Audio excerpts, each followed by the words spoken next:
Let's make a surface grinder.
Well, this truly is a channel of firsts.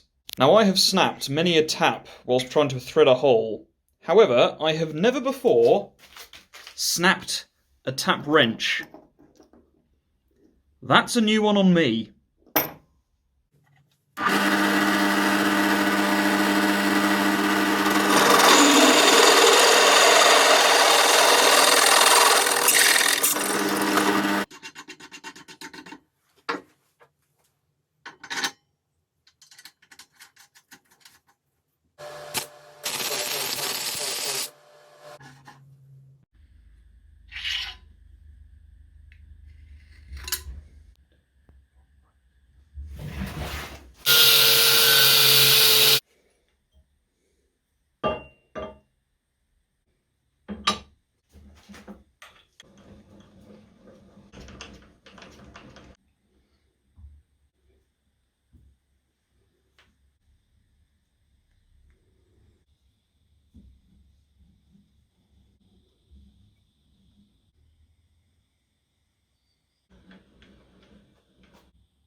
Spot what's wrong with this picture. Having had success cutting the first divot, and considering it's only the second thing I've ever cut on a mill, I think I got a little bit overconfident, because when it came onto this one, this went very deep for some reason, and I could not figure out why. I tried to adjust it and figured, well, I just have a bit of a step, but again, it started to slip down. You can see here, this level is still much lower than this level, even whilst trying to bring it up higher. Anyway, long story short, I tried messing around with all of the locking mechanisms because I figured the spindle itself was actually slipping down. Anyway, turned out I just hadn't tightened the collet enough and the actual cutter itself was slipping. So, fixed that, and now we're getting back to a correct level. I'd say I was annoyed by that, but I should hopefully be able to just fill this in with epoxy, and it's all a learning curve for me. I'm very new to the machining side of things.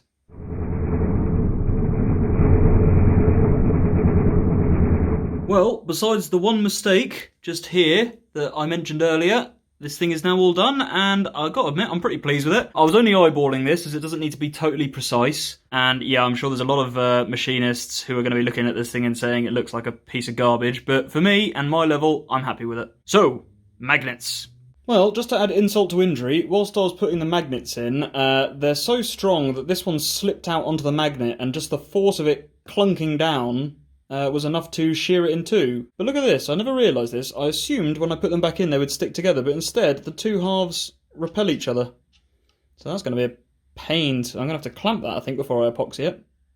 Alright, that's got everything glued up. Unfortunately, I ran out of epoxy just to fill in the gap there, but never mind, I can always fill that in at a later time. I just got to leave that 24 hours to dry now, and hopefully it will come out half decent, but we will see. Well, it's not perfect, but it's not bad, and it'll certainly do.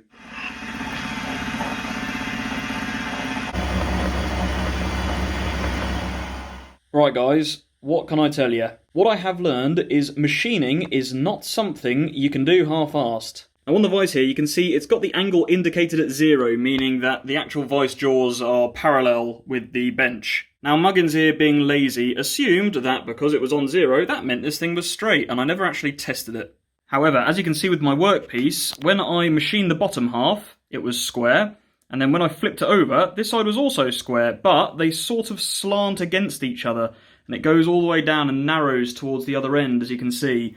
If you look at the other side, it's a similar story.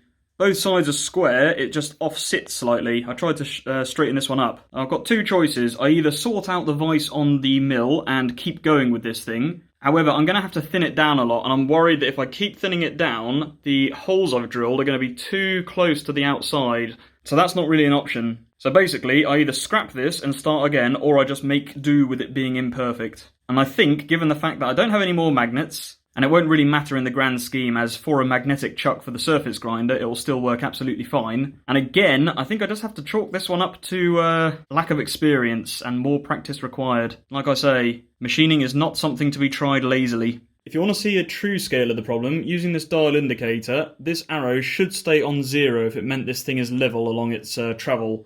But let's have a look and see.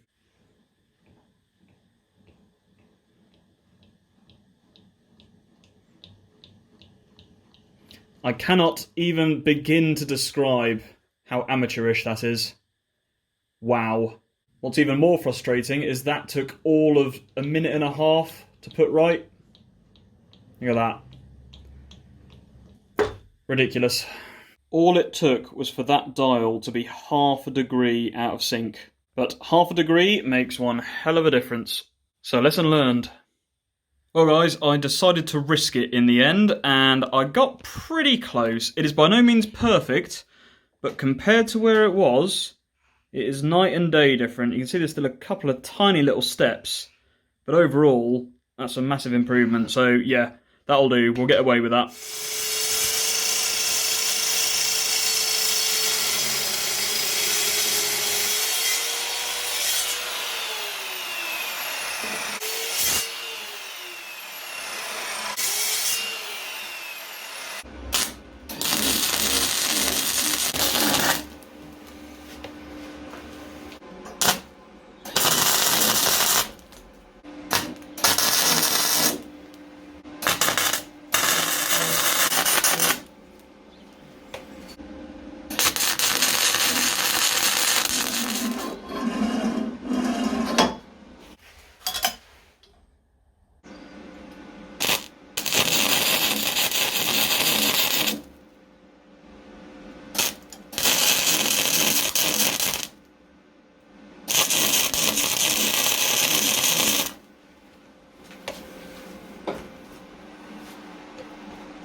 Right, hopefully those tacks are enough to hold it in place and I haven't welded the hinges shut.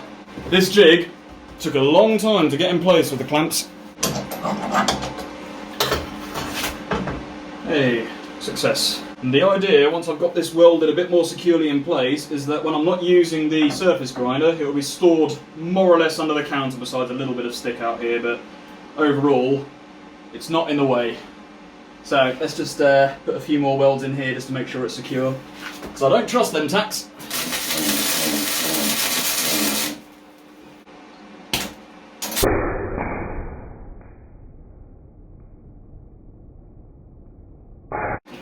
Ah, weld in my ear.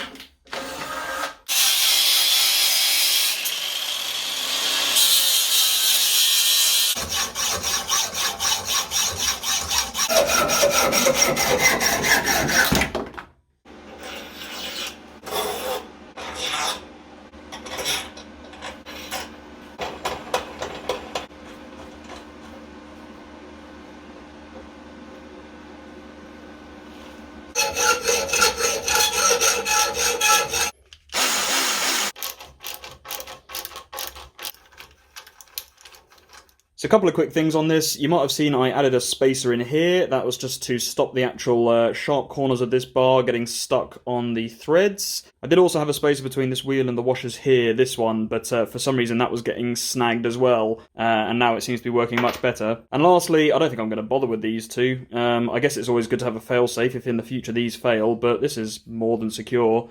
And the mechanism is now working pretty nicely, to be honest with you. I'm really pleased with how that came out. So next I've just got to install the chuck. I've got to surface grind it flat. In order to do that, first I need to add a handle to it. So let's do that.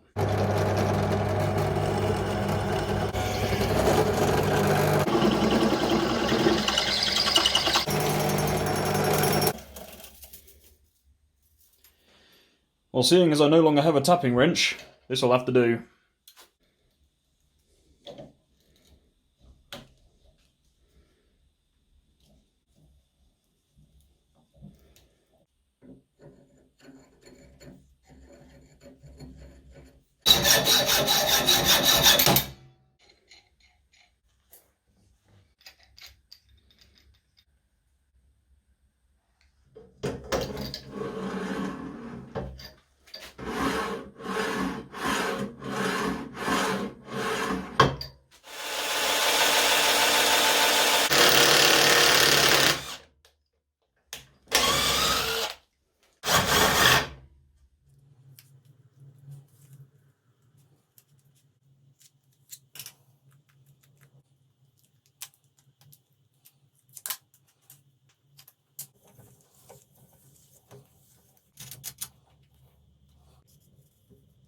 Well, with the handle and the top and bottom bumpers now all sorted, I think the only thing left to do is to actually grind the chuck itself flat. The resin I got on there is in a pretty poor state, but I'm going to be taking it all the way back to the aluminium, and then using the tracking of the belt left and right, I'll be able to make sure the entire chuck itself is flat. But it's about 2 in the morning, and I don't think my neighbours will appreciate me running this thing, so I'm going to have to wait till morning. So let's do that. Right then, it's the next morning. Let's get this chuck ground flat.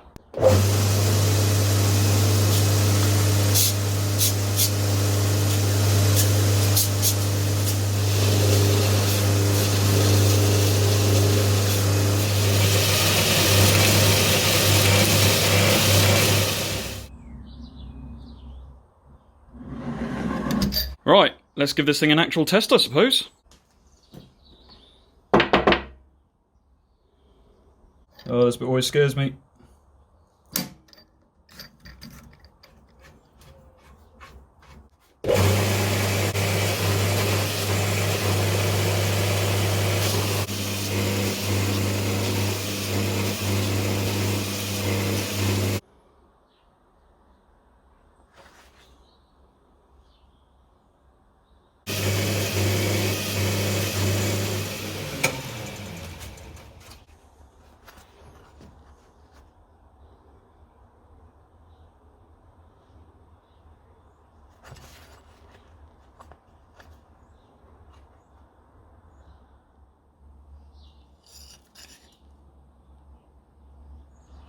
Well guys, there it is. There's the surface grinder attachment for the belt grinder. I'm pretty pleased with how it's come out. It certainly works. It's not exactly a looker, and I should probably give it a lick of paint, but I can't be bothered. So I'm going to leave it there, and I hope you enjoyed it. If you did, consider like, commenting, subscribing, all the usual blah blah blah, and I'll catch you on the next one. Cheers, bye bye.